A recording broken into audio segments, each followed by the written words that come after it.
தேவனுடைய நாமத்திற்கு மகிமை உண்டாவதாக. நம்முடைய ஆண்டவரும் இரட்சகருமாய் இருக்கிற இயேசு கிறிஸ்துவின் நாமத்தினாலே உங்களுக்கு எங்கள் அன்பின் வாழ்த்துக்களையும் விசேஷமாய் கிறிஸ்மஸ் நல் வாழ்த்துக்களையும் தெரிவித்துக் கொள்கிறோம். கர்த்தர் நல்லவர். இந்த டிசம்பர் மாதத்தினுடைய 25ஆம் தேதி காண செய்து இயேசு பிறப்பை நினைவு கூற, எதற்காக இயேசு இந்த பூமியில் பிறந்தார் என்பதை நினைவு கூர்ந்து ஆண்டவருக்கு நன்றி சொல்லுகிற ஒரு ஆராதனையை, ஒரு பாக்கியத்தை தேவன் நமக்கு தந்திருக்கிறதுனாலே கர்த்தரை நன்றியோடு கூட ஸ்தோத்திரிக்கிறேன். கர்த்தருடைய நாமத்திற்கு மகிமை உண்டாகட்டும்.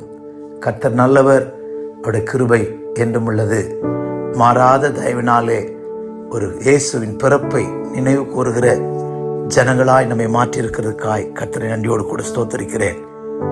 கர்த்தருடைய நாமத்திற்கு மகிமை உண்டாகட்டும். இந்த கிறிஸ்மஸ் ஆராதனையிலே நாம் அவருடைய நட்சத்திரத்தை குறித்து நாம் தியானிக்க போகிறோம். கர்த்தருடைய நாமத்திற்கு மகிமை உண்டாகட்டும். மத்தேயு சுவிசேஷம் 2ஆம் அதிகாரம் அங்கே நாம் வாசிக்கும் போது 2வது வசனத்தையும் 9-10 வசனங்களையும் நாம் தியானிக்க போகிறோம். கர்த்தருடைய நாமத்திற்கு மகிமை உண்டாகட்டும்.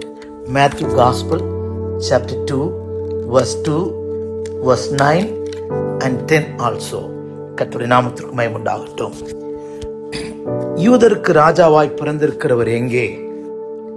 கிழக்கிலே அவருடைய நட்சத்திரத்தை கண்டு அவரை பணிந்து கொள்ள வந்தோம் என்றார்கள். ராஜா சொன்னதை அவர்கள் கேட்டு போகையில், இதோ அவர்கள் கிழக்கிலே கண்ட நட்சத்திரம் பிள்ளை இருந்த ஸ்தலத்திற்கு மேல் வந்து நிற்கும் வரைக்கும் அவர்களுக்கு முன் சென்றது. அவர்கள் அந்த நட்சத்திரத்தை கண்டபோது மிகுந்த ஆனந்த சந்தோஷம் அடைந்தார்கள். கர்த்தருடைய நாமத்துக்கு மகிமை உண்டாவதாக. இங்கே ஒரு நட்சத்திரம் இயேசு இருக்கிற இடத்திற்கு அவளை கொண்டு போனதை நாம் இங்கே படிக்கிறோம். கர்த்தருடைய நல்ல நாமம் மகத்துவப்படட்டும், உயர்த்தப்படட்டும். இந்த நட்சத்திரத்தை குறித்து mission of the star, moment of the star, ministry of the star, moniker of the star என்கிற இந்த 4 வார்த்தைகளை கொண்டு நாம் தியானிக்க போகிறோம். ஒரு விஷயம் கூட சொல்கிறேன். Mission of the star, moment of the star, ministry of the star and moniker of the star. கர்த்தருடைய நாமத்திற்கு மகிமை உண்டாகட்டும். நட்சத்திரத்தினுடைய நோக்கம், மிஷன் ஆஃப் த ஸ்டார். நட்சத்திரத்தினுடைய பாதை, மூமெண்ட் ஆஃப் த ஸ்டார். நட்சத்திரத்தினுடைய கர்த்தருக்கு ஸ்தோத்திரம் ஊழியம் இல்லாவிட்டால் duty, ministry of the star. 4வது நட்சத்திரத்தினுடைய பெயர், மானிக்கர் என்றால் புனை பெயர். கர்த்தருக்கு ஸ்தோத்திரம், புனை பெயர் என்ற அர்த்தம்.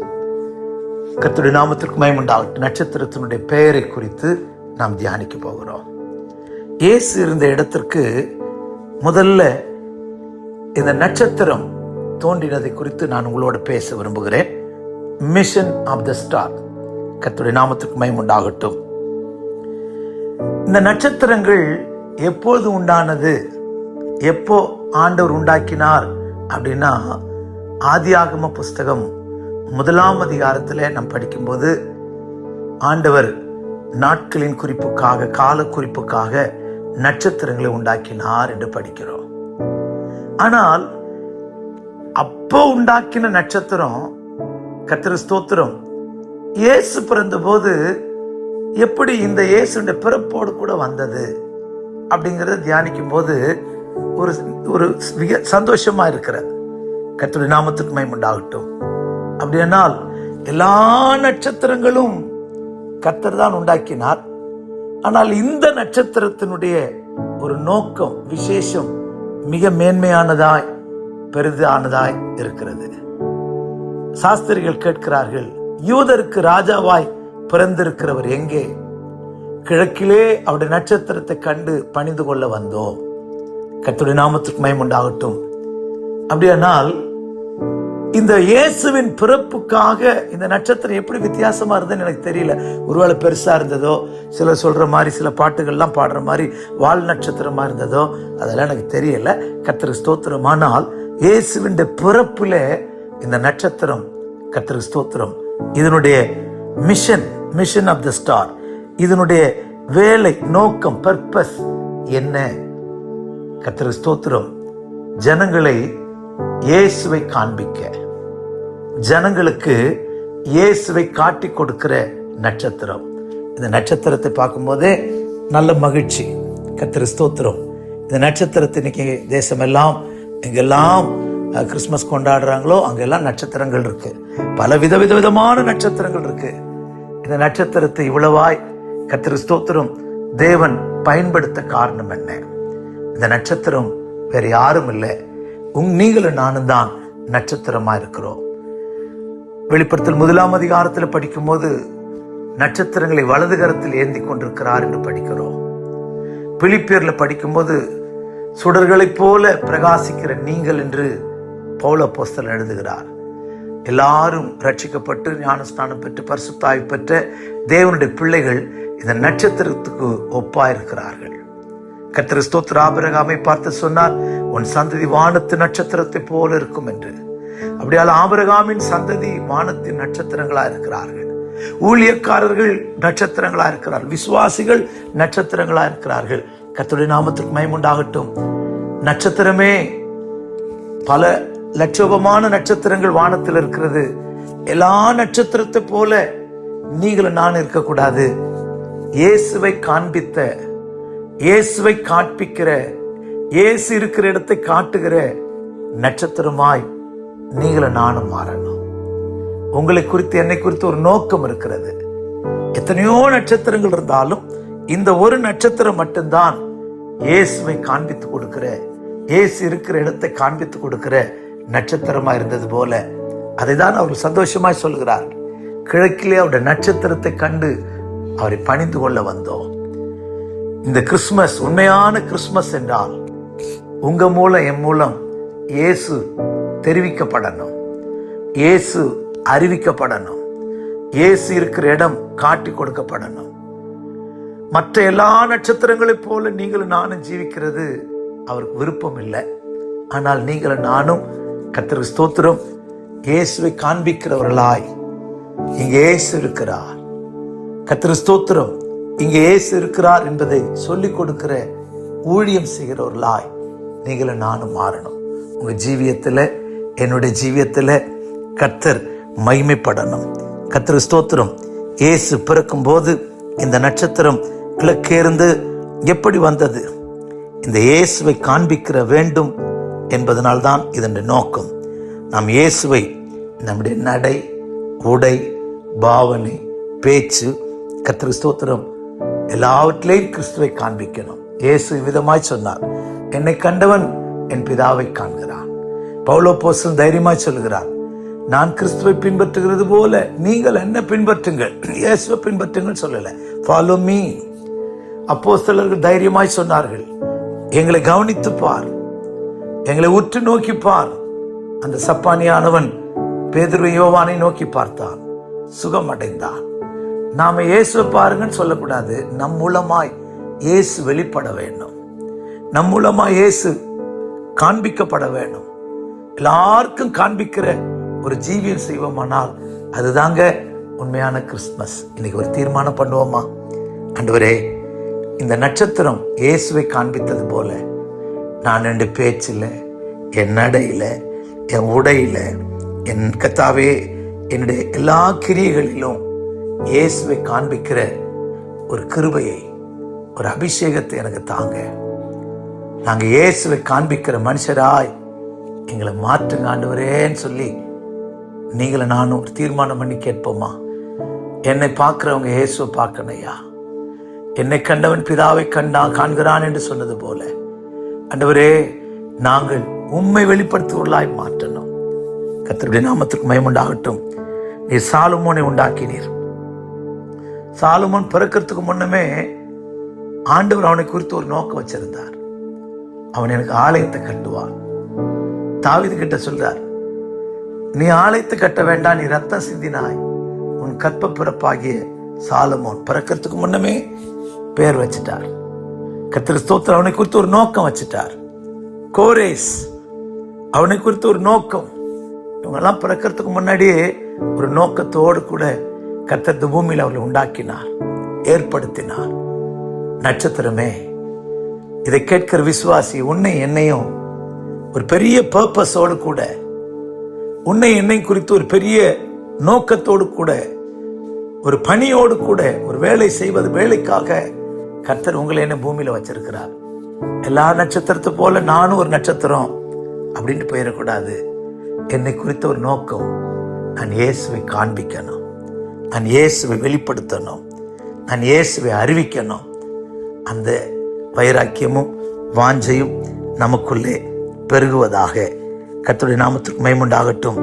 ஆம் பிரியமானவர்களே, அப்போஸ்தலனாகிய பவுல் சொல்லுகிறது போல 2 கொரிந்தியர் 3ஆம் அதிகாரம் 2வது வசனத்திலிருந்து நாம் படிக்கிறது போல, கர்த்தருக்கு ஸ்தோத்திரம். ஆம் பிரியமா, நாம் நிருபமாய், மையினால் அல்ல, கர்த்தருக்கு ஸ்தோத்திரம், ஆவியினால் எழுதப்பட்ட நிருபமாய் நீங்கள் நானும் மாறுவோம். கர்த்தருடைய நாமத்திற்கு மகிமையுண்டாகட்டும். இயேசுவை விளங்க பண்ணுவோம். ஏனெனில் நீங்கள் எங்கள் ஊழியத்தினால் உண்டாகி கிறிஸ்துவின் நிருபமாய் இருக்கிறது என்று வெளியரங்கமாய் இருக்கிறது. அது மையினால் அல்ல, ஜீவனுள்ள தேவனுடைய ஆவினாலும் கற்பலகையினால் அல்ல, இருதயமாகிய சதையினாலும் பலகைகளையும் எழுதப்பட்டிருக்கிறது. அப்படியானால் நாம் கர்த்தருடைய நிருபமாய், எல்லாரும் வாசிக்கிற நிருபமாய் நாம் மாறணும். இதுதான் மிஷன் ஆஃப் த ஸ்டார். உங்களை குறித்த, என்னை குறித்த நோக்கம். இன்னைக்கு ஒரு தீர்மானம் பண்ணி கேட்கலாமா? சாலமோனை உண்டாக்கி அவன் உண்டாகிறதுக்கு முன்னமே அவனை குறித்து ஒரு நோக்கம் வைத்திருந்தீர். ஆண்டவரே, கோரேஸ் ராஜாவை குறித்து ஒரு நோக்கம் வைத்திருந்தீர். இந்த பூமியிலே அநேகரை குறித்து ஒரு நோக்கம் வைத்திருந்தீர். என்னை குறித்தும் இந்த நட்சத்திரத்தை குறித்தும் ஒரு நோக்கம் வைத்திருந்தீர். உம்மை காண்பிக்கணும், உம்மை காண்பிக்கணும். நாங்கள் நாம் கூட கர்த்தாவே, இந்த கிறிஸ்துமஸ் இயேசுவை காண்பிக்கிற கிறிஸ்துமஸாய் எங்களுக்கு மாற உதவி செய்யும். அந்த தீர்மானம் பண்ணுவோம். எல்லா விதத்திலேயும் இயேசுவை நான் காண்பிக்கிறவனாய் என்னை மாற்றும் ஆண்டவரே. கர்த்தருக்கு ஸ்தோத்திரம். 2வது 2ஆம் அதிகாரம் மத்தேயு சுவிசேஷம் 9வது வசனத்திலே படிக்கும்போது 2:9, Matthew chapter 2 verse 9, ராஜா சொன்னதை அவர்கள் கேட்டு போகையில், இதோ அவர்கள் கிழக்கிலே கண்ட நட்சத்திரம் பிள்ளை இருந்த ஸ்தலத்திற்கு மேல் வந்து நிற்கும் வரைக்கும் அவர்களுக்கு முன் சென்றது. கர்த்தருடைய நாமத்திற்கு மகிமை உண்டாகட்டும். இந்த நட்சத்திரம், இயேசு இருக்கிற நட்சத்திரத்துக்கு ஒரு பாதை இருந்தது. Moment of the star. கர்த்தர் ஸ்தோத்திரம். Moment of the star. இந்த ஸ்டாருடைய அசைவுகள், நகருதல், எங்கே நகர்ந்து போய் கொண்டிருக்குன்னா இயேசு இருக்கிற வரைக்கும். கர்த்தர் ஸ்தோத்திரம். அருமையானவர்களே, இந்த கிறிஸ்துமஸ் நாளிலே இன்னொரு தீர்மானம் வேணும். அவர்கள் இருக்கிற இடத்திலிருந்து இயேசு இருக்கிற இடம் வர வைக்கும். சாஸ்திரிகள் இருந்த இடத்திலிருந்து இயேசு பிறந்திருக்கிற இடம் வரைக்கும் ஒரு பாதை, தனி பாதை. கர்த்தர் ஸ்தோத்திரம். பெக்குலியர் பாத், தனிமையான ஒரு பாதை, தனித்துவமான ஒரு பாதை இந்த நட்சத்திரத்துக்கு கர்த்தர் வச்சிருந்தார். சில நட்சத்திரங்கள் எல்லாம் குறித்து பைபிள்ல படிக்கிறோம். கர்த்தர் ஸ்தோத்திரம். ஆம், தன் அயனத்தை விட்டு ஓடுகிற நட்சத்திரங்கள் இருக்கு. கர்த்தர் ஸ்தோத்திரம். பாதை மாறி போன நட்சத்திரங்கள் எல்லாம் இருக்கிறது. கர்த்தர் ஸ்தோத்திரம். அப்படிப்பட்ட நட்சத்திரமாய் நீங்களும் நான் இல்லாமல் நமக்கு நியமித்திருக்கிற ஓட்டத்தில், நமக்கு கர்த்தர் வச்சிருக்கிற ஓட்டத்தில், கர்த்தர் ஸ்தோத்திரம், ஓடக்கூடிய மனுஷராய் நீங்களும் நானும் மாறணும். கர்த்தருடைய நாமத்துக்கு மகிமை உண்டாகட்டும். ஆம் பிரியமானவர்களே, கர்த்தர் மார்க்கம் தப்பி அலைகிற நட்சத்திரம் என்று யூதாவின் புஸ்தகத்தில் 13வது வசனத்தில் படிக்கிறோம். அது தன்னுடைய வழியை விட்டுட்டு ஓடுகிற நட்சத்திரம். ஆனால் இந்த நட்சத்திரம் அப்படி இல்லை. இந்த நட்சத்திரத்தை குறித்து ஞானிகள் விதமாய் சொல்றாங்க. இந்த அசாம், மேகாலயா அந்த பகுதியில இருந்துதான் இந்த நட்சத்திரம் தோன்றினதாம். சீனா வழியாக அப்படியே இயேசு இருக்கிற பெத்லகேம் வழியா நடத்திக்கிட்டே போச்சாம். கர்த்தர் ஸ்தோத்திரம். எவ்வளவு நாள் அவங்க நடந்து போனாங்கன்னு தெரியல. கர்த்தர் ஸ்தோத்திரம். ஆனால் ஏரோதை குறித்து படிக்கும்போது 2 வயதிற்குட்பட்ட பிள்ளைகள் எல்லாம் கொலை செய்யும்படி உத்தரவிட்டான். 2 வயதிற்கு உட்பட்ட பிள்ளைகள் எல்லாம் கொலை செய்யும்படி மத்தேயு சுவிசேஷம் 2ஆம் அதிகாரம் 16ஆம் வசனத்திலே, ஏரோது தான் சாஸ்திரிகளால் வஞ்சிக்கப்பட்டதை கண்டு மிகுந்த கோபம் அடைந்து ஆட்களை அனுப்பி தன் சாஸ்திரிகளிடத்தில் திட்டமாய் விசாரித்த காலத்தின்படியே பெத்லகேமிலும் அதன் சகல எல்லைகளிலும் இருந்து 2 வயதிற்குட்பட்ட எல்லா ஆண் பிள்ளைகளையும் கொலை செய்தார். கர்த்தருக்கு ஸ்தோத்திரம். 2 வயசுக்கு உட்பட்ட பிள்ளைகள் அப்படியானால் கிட்டத்தட்ட 1.5 வருஷ காலம் என்னுடைய கணக்கின்படி, கொஞ்சம் கூடுதலா இருக்கல, ஏறக்குறைய அப்படியே இந்த நட்சத்திரத்தை பார்த்து நடந்து போயிட்டே இருந்திருக்கிறார். பிள்ளையை பணிந்து கொண்டார்கள். சாஸ்திரிகள் கர்த்தருக்கு ஸ்தோத்திர தேவனால் வேறு வழியே நடத்தப்பட்டார்கள். அப்படியானால் இந்த நட்சத்திரத்துக்கு ஒன்று தெரியும், இயேசு இருக்கிற வரைக்கும் ஒரு பாதை, இதுக்கு ஒரு தனித்துவமான பாதை. இந்த moving or movement is different. எல்லா நட்சத்திரத்தை போல அல்ல. எபிரேயர் 12:1 படிக்கிறோம், தமக்கு நியமித்திருக்கிற பாதையில பொறுமையோட ஓட கடவோம். தனக்கு நியமித்திருக்கிற பாதையில இந்த நட்சத்திரம் ஓடிட்டே இருக்கா. 1 கொரிந்தியர் 9ஆம் அதிகாரத்திலே, பந்தய சாலையில் ஓடுகிற எல்லாரும் ஓடுவார்கள், ஒருவனே கிரீடத்தை பெறுவான். ஆனால் தனக்கு நியமிக்கப்பட்ட அந்த டிராக்ல ஓடணும், இச்சை அடக்கத்தோட ஓடணுமா. கர்த்தருக்கு ஸ்தோத்திரம். அங்கும் இங்குமாய் அலைந்து திரிகிற, மார்க்கம் தப்பி அலைகிறவளா அல்ல, நியமித்த பாதையில. கர்த்தருக்கு ஸ்தோத்திரம். இதுல ஒரு விசேஷம் என்னன்னா, இந்த நட்சத்திரத்தை பார்த்து வந்துகிட்டே இருந்தாங்க, திடீர்னு மாறி போயிட்டாங்க. அறிவின் நிமித்தம். என்ன நட்சத்திரம் வேற எங்கேயே கொண்டு போகுதே. கர்த்தருக்கு ஸ்தோத்திரம். யார் கர்த்தருக்கு ஸ்தோத்திரம் நம்மை பின்பற்றினாலும், யார் வந்தாலும் யார் வராட்டாலும், நம்ம மற்றவங்களுக்காக நம்ம பாதை நம்ம மாற்றக்கூடாது. இயேசுவே பார்த்து, இயேசு எனக்கு நியமித்திருக்கிற பாதை, சாஸ்திரிகள் இருக்கிற இடத்திலிருந்து இயேசு இருக்கிற இடம் வரைக்கும் இந்த நட்சத்திரம் விசேஷமா நடத்தினது. அதனாலதான் இதற்கு மூமெண்ட் ஆஃப் த ஸ்டார் என்று பெயர் கொடுக்கிறேன். கர்த்தருக்கு ஸ்தோத்திரம்.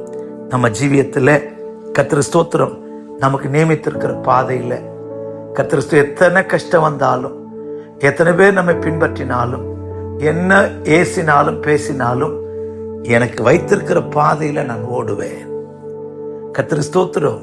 எனக்கு தந்திருக்கிற பாதையில பொறுமையோட ஓடுவேன். கர்த்தருக்கு ஸ்தோத்திரம். அந்த ஆசை நமக்குள்ள பெருகணும். 19ஆம் சங்கீதத்திலே நம்ம படிக்கும்போது, கர்த்தருக்கு ஸ்தோத்திரம், 5ஆம் வசனம் 6ஆம் வசனத்திலே நம்ம படிக்கும்போது, Psalms 19:5-6 அங்க படிக்கும்போது சங்கீதக்காரர் அழகாய் சொல்லுகிறார், கர்த்தருடைய நாமத்திற்கு மகிமை உண்டாகட்டும். தன் மணவரையில் இருந்து புறப்படுகிற மணவாளனை போல, கர்த்தருக்கு ஸ்தோத்திரம், மணவாளனை போல இருந்து பராக்கிரமசாலியை போல தன் பாதையில் ஓட மனமகிழ்ச்சியா இருந்தது. கர்த்தருடைய நாமத்திற்கு மகிமை உண்டாகட்டும். தனக்கென்று ஒரு பாதை, தேவன் நமக்கு நியமித்த பாதை, தேவன் நம்மை நடத்துகிற பாதை, அந்த பாதை விட்டு விலகாத நட்சத்திரம். நட்சத்திரத்துக்கு தெரியும் இயேசு இருக்கிற இடம். ஆம் பிரியமானவர்களே, மூவ்மெண்ட் ஆஃப் த ஸ்டார். கர்த்தருக்கு ஸ்தோத்திரம். நீங்கள நான் இன்னைக்கு ஒரு தீர்மானம் பண்ணுவோம். ஆண்டவரே, எத்தனை பேர் வந்தாலும், எத்தனை பேர் வராம போனாலும், நான் உம்மை மாத்திரம் பின்பற்றுவேன் ஆண்டவரே, உம்மை மட்டும் பின்பற்றுவேன் ஆண்டவரே. கர்த்தருக்கு ஸ்தோத்திரம். எனக்கு நியமித்திருக்கிற பாதையில ஓடுவேன் ஆண்டவரே, என்னை நடத்துகிற பாதையில மனமகிழ்ச்சியாய் நான் ஓடுவேன் ஆண்டவரே. ஏசாயா தீர்க்கதரிசி சொல்லும் போது, கர்த்தருக்கு ஸ்தோத்திரம், அந்த ஏசாயா தீர்க்கதரிசி போல நம்முடைய ஓட்டம் இருக்கணும். 51:10 நினைக்கிறேன். அங்க படிக்கும்போது தீர்க்கதரிசியானவன் விதமாய் சொல்லுகிறான், உங்களில் ஒருவன் கர்த்தருக்கு பயந்து தனக்கு வெளிச்சமில்லாத இருட்டிலே நடக்கிறானோ, அவன் கர்த்தரையே நம்பி கர்த்தர் மேல் விசுவாசமா இருக்க கடவன் என்று சொல்லப்பட்டிருக்கு. கர்த்தருக்கு ஸ்தோத்திரம். ஐசையா 50:10 50:10. உங்களில் எவன் கர்த்தருக்கு பயந்து அவருடைய தாசனை சொல்லை கேட்டு தனக்கு வெளிச்சம் இல்லாதனால் இருட்டிலே நடக்கிறானோ, அவன் கர்த்தருடைய நாமத்தை நம்பி தன் தேவனையே சார்ந்து கொள்ள கடவன். கர்த்தருக்கு ஸ்தோத்திரம். தோழர்கள் பின்பற்றாமல் போனாலும், நண்பர்கள் பின்பற்றாமல் போனாலும், கர்த்தரையே பின்பற்றுகிற நட்சத்திரமாய் நீங்களும் நானும் மாறுவோமாக. கர்த்தருடைய நல்ல நாமத்திற்கு மகிமை உண்டாகட்டும். மூன்றாவதாக, the ministry of the star. ministry of the star. கர்த்தருக்கு ஸ்தோத்திரம். இந்த நட்சத்திரத்தின் ஊழியம் என்ன ஊழியம் அப்படின்னா, கர்த்தருக்கு ஸ்தோத்திரம். மத்தேயு 2:9-10. ராஜா சொன்னதை கேட்டு போகையில், இதோ அவர்கள் கிழக்கிலே கண்ட நட்சத்திரம் பிள்ளை இருந்த ஸ்தலத்திற்கு மேல் வந்து நிற்கும் வரைக்கும் அவர்களுக்கு முன் சென்றது. அவர்கள் அந்த நட்சத்திரத்தை கண்டபோது மிகுந்த ஆனந்த சந்தோஷம் அடைந்தார்கள். இந்த நட்சத்திரத்தினுடைய மினிஸ்ட்ரி, இந்த நட்சத்திரத்தினுடைய ஊழியம் என்னன்னா, முன் செல்கிற ஊழியம். பின்பற்றுகிறவர்கள் பின்பற்றினாலும் பின்பற்றாமல் போனாலும் நாம இயேசுவை நோக்கி முன்னேறி போய்கிட்டே இருக்கணும். முன் செல்கிற ஊழியம். அவர்களுக்கு முன் சென்றது. எரேமியா தீர்க்கதரிசியின் புஸ்தகத்தில் படிக்கிறோம். கர்த்தருக்கு ஸ்தோத்திரம். மந்தைக்கு முன் நடக்கிற கடாக்களை போல இருங்கள், பின்னாடி நடக்கிறவங்க இல்ல. அநேகருக்கு முன்பாக சாட்சி உள்ள ஒரு நட்சத்திரம். கர்த்தருக்கு ஸ்தோத்திரம். இரண்டாவது, அந்த நட்சத்திரத்துக்கு இன்னொரு ஊழியம் இருந்தது. முன்னடக்கிற ஊழியம் மட்டுமில்ல, இன்னொரு ஊழியம் என்னன்னா, அந்த நட்சத்திரத்தை கண்டபோது ஆனந்த சந்தோஷம் அடைந்தார்களா. நீங்களும் நானும் மற்றவர்களுக்கு சந்தோஷம் கொடுக்கிறவர்களா இருக்கணும். கர்த்தருக்கு ஸ்தோத்திரம். மற்றவர்களை சந்தோஷப்படுத்துகிறவர்களாய் நாம் காணப்படணும். 2 கொரிந்தியர் 1:24 படிக்கும்போது பவுல் அப்போஸ்தலன் தன்னுடைய ஊழியத்தை குறித்து விதமாய் சொல்லுகிறார். நாங்கள் உங்கள் விசுவாசத்திற்கு அதிகாரியாய் இராமல் உங்கள் சந்தோஷத்திற்கு சகாயராய் இருக்கிறோம். 2 Corinthians chapter 1 verse 20, last verse. உங்கள் விசுவாசத்திற்கு நாங்கள் அதிகாரியாய் இராமல் உங்கள் சந்தோஷத்திற்கு சகாயராய் இருக்கிறோம். விசுவாசத்தினாலே நிலைத்திருக்கிறீர்களே. கர்த்தருக்கு ஸ்தோத்திரம். We are the helpers of your joy. நாம் மற்றவர்களுடைய சந்தோஷத்துக்கு சகாயராய் இருக்கணும். கந்தாகிய தேசத்து மந்திரி, எருசலேமிலே ஒரு பெரிய தேவாலயம் இருக்கிறது, அதுக்கு 12 வாசல் இருக்கிறது, அந்த ஆலயத்துக்கு போயிட்டு வந்தா சந்தோஷம் கிடைக்க நினைச்சு போனான். ஆனா ஆலயத்தெல்லாம் போய் பார்த்துட்டு வந்தா சந்தோஷமா ஒன்னும் இல்லை. ஆனா பிலிப்புவை கர்த்தர் காசாவுக்கு நேராய் வனாந்தரத்துக்கு நேராய் திருப்புகிறார். இவனை கர்த்தர் அந்த வாகனத்தில் ரதத்தில் சேர்த்து கொண்டார். இப்போ வேதத்தை அவனுக்கு வாசித்து காண்பிக்கிறான். ஆவியானவர் என்ன செய்தார்? பிலிப்புவை கொண்டு அப்போஸ்தலர் நடபடிகளின் புஸ்தகத்திலே நாம் படிக்கும்போது கர்த்தர் ஸ்தோத்திரம் 8ஆம் அதிகாரம் 39-40 வசனத்தை நாம் படிக்கும்போது கர்த்தர் ஸ்தோத்திரம், சந்தோஷமாய் ஞானஸ்நானம் பெற்று அவன் சந்தோஷமாய் போனான் என்று படிக்கிறோம். கர்த்தருடைய நாமத்துக்கு மகிமை உண்டாகட்டும். அவர்கள் தண்ணீரிலிருந்து கரையேறின பொழுது கர்த்தருடைய ஆவியானவர் பிலிப்பை கொண்டு போய் விட்டார். மந்திரி அப்புறம் அவனை காணாமல் சந்தோஷத்தோடே தன் வழியே போனான். கர்த்தருடைய நாமத்துக்கு மகிமை உண்டாகட்டும். சந்தோஷம் எங்கே? பிலிப்பினுடைய சந்தோஷம் ஆலயத்தை போய் பார்த்தால், தேவாலயத்தை போய் சுத்திட்டு வந்தா நமக்கு சந்தோஷம் வர நினைச்சு போனா இல்ல. இந்த சந்தோஷத்திற்கு, மெய்யான சந்தோஷத்திற்கு சகாயராய் கர்த்தர் பிலிப்புவை பயன்படுத்தினார். உங்க ஊழியம் மற்றவருடைய சந்தோஷத்திற்கு சகாயமா இருக்கட்டும். நம்முடைய ஜெபம் மற்றவர்களை சபிக்கிற ஜெபமா இல்லை, மற்றவர்களுக்கு சந்தோஷத்தை கொடுக்கிறவளா இருப்போம். இந்த நட்சத்திரம் கர்த்தருக்கு ஸ்தோத்திரம் கண்டபோது ஆனந்த சந்தோஷம் உங்க வாழ்க்கையில, என் வாழ்க்கையில, உங்களை ஊழியத்தையும் என்னுடைய ஊழியத்தையும் உங்களையும் என்னை காண்கிறவர்கள் பரவசம் அடையட்டும், ஆனந்தம் அடையட்டும். நாம் முன்னடக்கிற நட்சத்திரமாய், சாஸ்திரிகளா இருக்க, பெரிய ஞானிகளா இருக்கட்டும், அவங்களோட வாழ்க்கையில கூட பலவீனங்கள், தவறுகள் வரும். ஆனால் நட்சத்திரமாய் கர்த்தர் உங்களை என்ன வைத்திருக்கிறாரே. Mission of the star, moment of the star, ministry of the star. நம்முடைய மினிஸ்ட்ரி என்ன தெரியுமா? அநேகருக்கு முன் நடக்கிறவர்களாய், அநேகரை சீரான பாதையில் நடத்துகிறவர்களாய். கர்த்தர் ஸ்தோத்திரம். நான் கிறிஸ்துவை பின்பற்றுகிறது போல நீங்கள் என்னை பின்பற்றுங்கள் என்று பவுல் சொல்லுகிறாரே. நான் ஜெபத்திலே போராடுகிறது போல கர்த்தர் ஸ்தோத்திரம் போராடுங்கள். வேற யாரையும் இல்லை, நாமே மாதிரி உள்ளவர்களாய், கர்த்தர் ஸ்தோத்திரம், நாமே முன்னடக்கிறவர்களாய், அநேகருக்கு சாட்சிகளாய், அநேகருக்கு மகிழ்ச்சியை கொடுக்கிறதானே ஒரு மினிஸ்ட்ரி, ஊழியத்தை செய்கிற நட்சத்திரமாய் மாறுவோம். கடைசியாக மானிக்கர் ஆஃப் தி ஸ்டார். மானிக்கர் என்று சொன்னால் புனை பெயர் என்ற அர்த்தம். இந்த நட்சத்திரத்துக்கு ஒரு பெயர் இருக்கு. என்ன பேர் தெரியுமா? கர்த்தர் ஸ்தோத்திரம். அந்த பேர், இந்த நட்சத்திரக்குரிய ஒரு பேர் நம்முடைய வாழ்க்கையில 3வது ஒரு தீர்மானம் இந்த கிறிஸ்துமஸ்ல அநேகரை சந்தோஷப்படுத்தினையா, அநேகருக்கு ஆண்டவரே நான் வேதனை அல்ல சந்தோஷத்தை கொடுக்கிற ஊழியம் செய்யணும், எனக்கு அநேகருக்கு முன்னடக்கிற மாதிரி உள்ள ஜீவி செய்ய எனக்கு கிருபை தாரும் என்று ஆண்டவரிடத்தில் தீர்மானம் பண்ணுவோம். 4வதாக மாணிக்கர். இந்த நட்சத்திரத்துக்கு ஒரு பெயர் உண்டு. என்ன பெயர் தெரியுமா? கிழக்கிலே அவருடைய நட்சத்திரத்தை கண்டு பணிந்து கொள்ள வந்தோம். ஹிஸ் ஸ்டார், அவருடைய நட்சத்திரம். உங்களுக்கு எனக்கும் இந்த கிறிஸ்துமஸ்ல ஒரு பேர் இருக்கணும். இவங்க கர்த்தருடையவர்கள், இவங்க கர்த்தருடையவர்கள். கர்த்தருக்கு ஸ்தோத்திரம். மற்றவங்க எல்லாரும் பார்த்து சொல்லணும், இவங்க தேவனை ஆராதிக்கிறவர்கள். கர்த்தருக்கு ஸ்தோத்திரம். தானியலுக்கு தானியல் என்கிற ஒரு பெயர், ராஜா ஒரு பெயர் வச்சான், பெல்ஷதாத்சார். ஆனா தேவன் அவனுக்கு ஒரு பிரியமான புருஷனே அப்படின்னு கூப்பிட்டார். நமக்கு ஒரு பெயர் இருக்கலாம், நல்ல பெயர் இருக்கலாம், ஃப்ரெண்ட்ஸுக்கெல்லாம் ஒரு பெயர் வைக்கலாம், பட்ட பெயர் வைக்கலாம், நம்மளை புகழ்ந்து பேசலாம். ஆனா நமக்கு ஒரு கர்த்தர் ஒரு பெயர் சொல்லணும். என்னுடைய நட்சத்திரம், பிரியமான புருஷனே அப்படிங்கிற. யாக்கோபை குறித்து, யாக்கோபு, இஸ்ரவேல் எல்லாம் இருக்கட்டும், எல்லாம் நிறைய பேர், நல்ல பேர் தான்.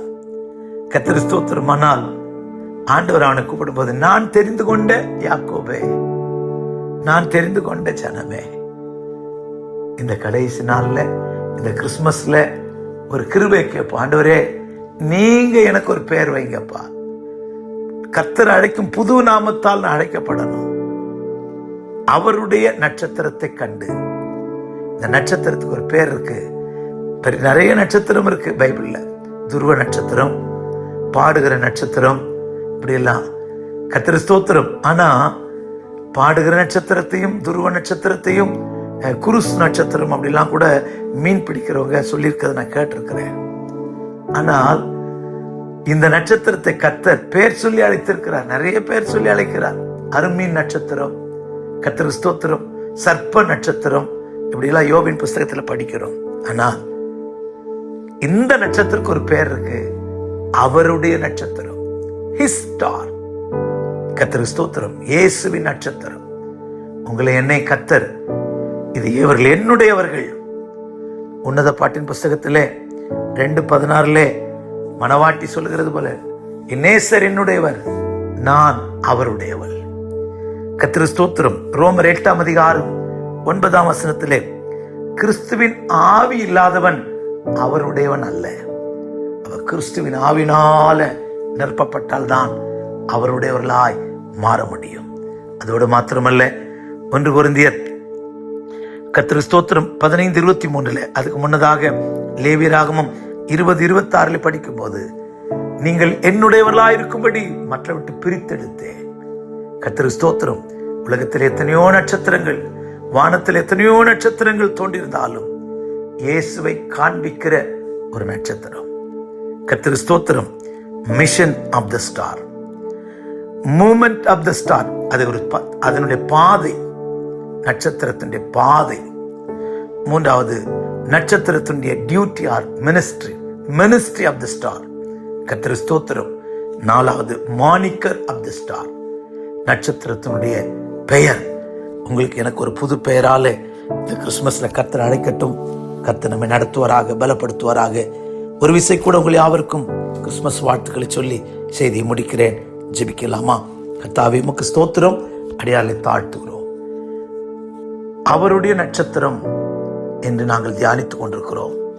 உலகத்தில் எத்தனையோ நட்சத்திரங்கள் ஆண்டவர் வானத்தில் காணப்பட்டாலும், லட்சோபமான நட்சத்திரங்களை கர்த்தர் நீர் உண்டாக்கினாலும், ஆனால் உம்மை காண்பிக்கிற ஒரு நட்சத்திரத்தின் நோக்கத்தோடு உண்டாக்கினீர். ஆண்டவரே, அதற்கு ஒரு பாதை வைத்தீர். ஆண்டவரே, அதுக்கு ஒரு ஊழியத்தை தந்தீர். முன்னடக்கிற, முன்னேறி போகிற, மற்றவர்களை சந்தோஷப்படுத்துகிற ஊழியத்தை தந்தீர். கடைசியாக ஆண்டவரே, அந்த மாணிக்கர் அதுக்கு ஒரு பெயர் கொடுத்தீர். என்னுடைய நட்சத்திரம். நாங்களும் கூட அப்படிப்பட்ட ஒரு பெயரோடு ஜீவித்து அவருடையவர்கள் தன் தன் வரிசையில் உயிர்ப்பிக்கப்படுவான். கர்த்தர் ஸ்தோத்திரம். நாங்கள் உம்முடையவர்களாக இருந்தால் உயிர்ப்பிக்கப்படுவோம். எக்காலம் துணிக்கும் போது அந்த உரிமையும் தைரியமும் எங்களுக்கு உண்டாக உதவி செய்யும். ஆசீர்வதி உயர்த்தும். இயேசுவின் நாமத்தில் பிதாவே, ஆமென், ஆமென். God bless you. Praise the Lord.